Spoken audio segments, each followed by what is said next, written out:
D-Day. This day is often called the beginning of the end of World War II.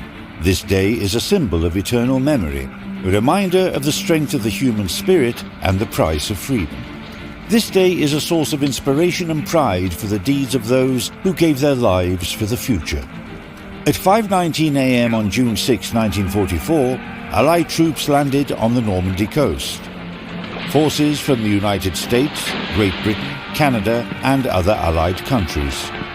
The landing, which involved more than 150,000 people, was organized in 5 directions along an 80-kilometer stretch of Normandy's coast and became the largest landing operation in military history. Thus, the Second Western Front was opened against Germany and the long-awaited liberation of France began. Of course, we at World of Warships could not ignore such an important historical milestone. D-Day will be a highlight of updates 13.4 and 13.5. We've prepared interconnected operations inspired by the historical events of the landing of Allied forces in Normandy. This event consists of 3 operations, with each running for 2 weeks. Let's take a closer look at the first one, which will take place in the last 2 weeks of update 13.4. You'll be in command of a small strike force operating in the Utah sector. This is the first map of the western flank. Your task is to clear the coast and coastal waters of enemy combat units and defensive structures. You need to disable the air defense towers and coastal batteries to ensure the safe landing of Allied troops. Ready? Then let's start. A banner for the D-Day operation will be visible in your port. Click it and you'll be transported to a themed port where you can select a ship to deploy. You can go into battle only at the helms of certain ships of certain nations. Tier 5 to 7 battleships, cruisers and destroyers. Those that could have supported the Normandy landings during that historical period. Divisions of up to 6 players are allowed to participate in the operation, making it a great opportunity to sail into exciting battles with your friends and clanmates. Your primary goal is to take down the enemy air defense towers, but you'll be engaged by enemy boats. These small but fast and maneuverable ships use torpedoes. They must be destroyed, but during the battle you should inspect new ones to arrive as reinforcements for the defenders. Then you'll encounter a belt of minefields, which you must pass through with skillful maneuvers and destroy with depth charges. Your destroyers and light cruisers are most effective at clearing mines.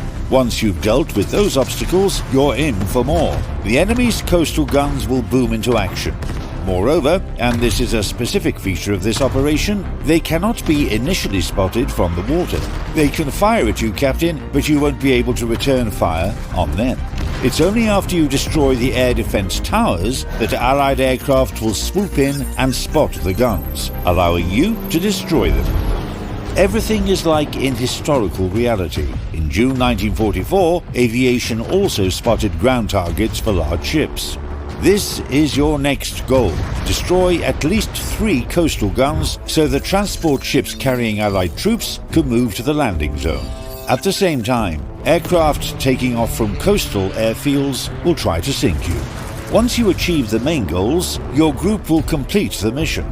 However, it's important to remain close to the landing zone to provide further support for the transports and focus on completing additional objectives. You'll need to balance your time to clear the path of mines, destroy the remaining guns, and battle the enemy destroyers. This is the resistance you'll face, and the battle will likely prove to be very dynamic and intense. And one more very important addition. Throughout the entire event, you, Captain, will be able to use classified documents, and these will aid you greatly in battle. They represent a new game mechanic, and they provide very different benefits compared to modules, signals, or commander perks. Classified documents don't strengthen your ship, but they rather work against certain groups of enemies.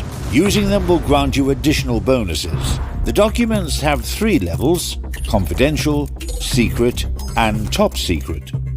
Let's say you receive documents on coastal defenses. If their level is confidential, then this increases your armor penetration against coastal structures.